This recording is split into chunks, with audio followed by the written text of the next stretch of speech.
Hey guys, it's Nick and Keith again. Decided to come to you with another series of answers, hopefully some questions we received. Today's question actually came from a recent blog entry we put to the website. And for those of you not aware, we do have a blog. We update quite regularly. Got a blog. Yeah, look at that. Look at that. He didn't even know. Certainly have them going, but it's spun a question I think is really relevant, really important. It's probably multi-layers to this, but we'll hit one of the high points today. But Nick, what was the question? How do I track my spending? So that question really came from the blog entry as retirement spending. How do you plan for that? And one of the key elements is you have to know what you're spending. It helps. So with that is, how do you do that though? There's a lot of layers to that, a lot of tools to be used, or pen and paper. So just kind of talk about what we think is the most efficient way to track your spending and how we would then use that to produce retirement income for you. Well, I always love it when people ask the question first. I mean, it's a good sign if you're concerned about how much you spend in retirement. That's obviously a key hack to developing and retaining wealth is spending. I saw that Johnny Depp is Bond bankruptcy. Yeah. 750 million is not enough. Three-quarters of a billion. And he's following 50 Cent, who had 400 million. It's hard to feel sorry for somebody that loses 750 million. But it's obviously, I think Johnny Depp spent $30,000 a month on wine. It's pretty. Wine, wine, but I mean, I spent a fraction of that. You just got to move the zeros. But obviously, even these people that have lots and lots of wealth, if they don't understand the spending, they don't have people in their corner saying, "Hey, you're spending crazy." Yeah. It's a problem. But as we speak.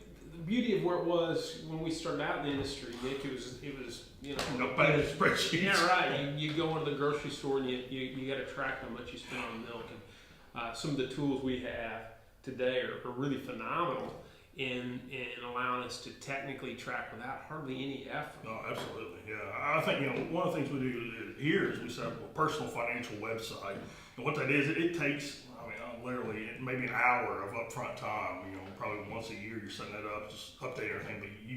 But if you have a bank website, log in. If you have credit card logins, which everybody has, you put those into this personal financial website one time, tracks everything from there on out. So it just consolidates. Don't you think a lot of people have kind of either some fear about that? Oh yeah, and this is what's great about it, though. It is a data feed only. There's no activity that can occur from that whatsoever. So you can't go. Read only. It's a read only. So it just tells data points of what's going on.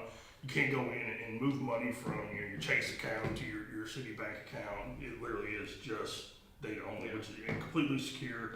But really provides so many things once that's in there we can be looking at, and you track that spending, and then we can look at and also use it to say, is this the most efficient product? What's in there? So well, you think about the two key ingredients to the recipe of successful retirement. It's predictable income and predictable understood spending. You miss one of those, we got issues. Exactly. Not a thing we're going to have happen. But at the same time, I think we get caught up today in the financial media noise. It's about the product, and people forget it's about the spending and what you can control. The things you can control, things you can't predict. You can know quantifiably how predictable your income is. And that's what in the blog post, if you haven't had a chance to read it, it says most experts are going to say you need 70 to 80% of your pre-retirement income in post-retirement. Well, a lot of the retirees we face is they don't know what that number is. 70% of what? So that's what we're trying to. Well, and with as Nick points out, and the way we build the tools here in these personal financial websites are, we build these aggregation tools where our busy clients don't have to focus on it. Or deal with these other one time. I remember first started with you, the spreadsheets you would update were just insane. So to know that you can do this one time, it's just always there available to you. It's on our phones. And that information's out there. And the greatest thing I think is it's free to our clients. It was something we pay for internally, and we just allow you guys to use for no charge at all, which is and to that, for those folks that are out of the region or out of maybe getting started, there's other applications you can use like Mint. The issue we have with some of those is they're advertising, marketing. They're trying to sell you some things, and we tell you front on what we're trying to sell you is sound financial advice. So I think it's great. I think definitely know what tools you need to use to track spending. Tracking spending is huge. I mean, you have to be starting that. Whether you're looking at retirement, in retirement, last thing I would say is we have a lot of retirees once they're in retirement.